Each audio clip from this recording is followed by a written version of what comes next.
Customs regulatory duty case की समाअत करने वाले आईनी बेंच ने जस्टिस मंसूर अली शाह के 13 और 16 जनवरी को दिए गए फैसले वापस ले लिए।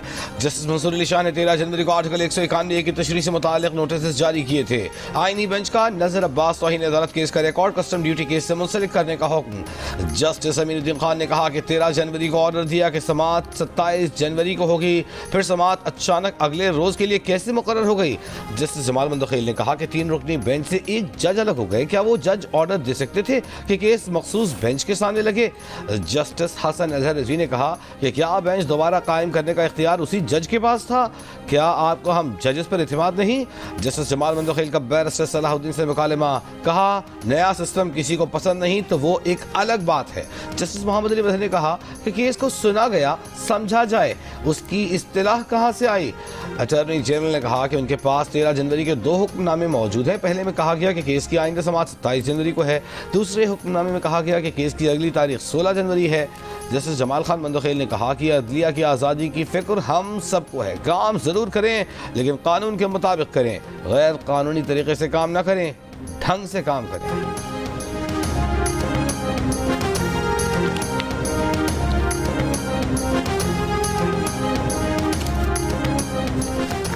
वफाकी हुकूमत का जस्टिस मंसूर अली शाह के फुल कोर्ट तश्कील का ऑर्डर चैलेंज करने का फैसला। अटार्नी जनरल ने आईनी बेंच को वफाकी हुकूमत के फैसले से मुतालिक मौक़िफ़ से आगाह कर दिया।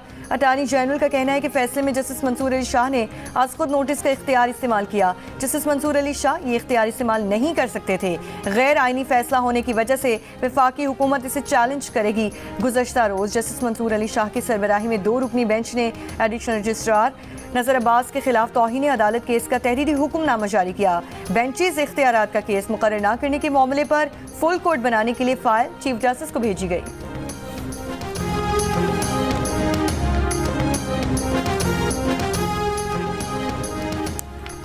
इस्लामाबाद में निज़ाम सेहत को पूरे मुल्क के लिए मॉडल बनाया जाए। वज़ीर आज़म शहबाज शरीफ की हिदायत। वफाकी हुकूमत के ज़ेर इंतज़ाम सेहत के निज़ाम को जदीद खतूत पर इस्तेमाल करने के लिए जायज़ा इजलास। वज़ीर आज़म ने कहा कि हुकूमत सेहत की सहूलियात तक रसाई के लिए तरजीही बुनियादों पर काम कर रही है। जिन्ना मेडिकल कॉम्प्लेक्स और रिसर्च सेंटर के काम की रफ्तार तेज़ करने, मशीनरी और आलात की खरीदारी के लिए प्री क्वालिफिकेशन का अमल शुरू करने की हिदायत।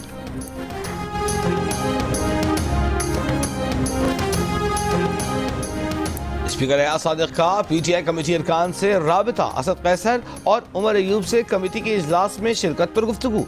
पीटीआई ने कोई ठोस यकीन दहानी नहीं कराई। चेयरमैन पीटीआई बैरिस्टर गौहर ने ऐलान किया था कि स्पीकर को मुज़ाकरात में शिरकत न करने से आगाह कर दिया है।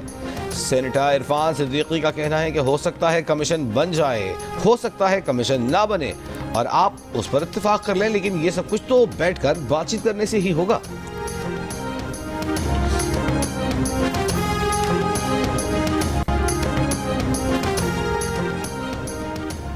जुडिशल कमीशन नहीं, पार्लिमानी कमीशन बनाने पर गौर किया जा सकता है। पीटीआई ने आज मुज़ाकरात में शिरकत की तो हुकूमत पेशकश सामने रखेगी। जंग और द न्यूज़ में एडिन इन्वेस्टिगेशन अंसार अब्बासी की रिपोर्ट के मुताबिक हुकूमती मुज़ाकराती कमेटी के अरकान की राय है कि अदालत में ज़ेर समाअत मामलात पर कमीशन नहीं बन सकता। पीटीआई ने 9 मई और 26 नवंबर के वाक़यात पर अदालती कमीशन तश्कील देने का मुतालबा किया है। वज़ीर आज़म के मुशीर राना सनाउल्लाह ने सवाल उठाया है कि मुज़ाकराती अमल को छोड़ने से पीटीआई को क्या फ़ायदा हुआ।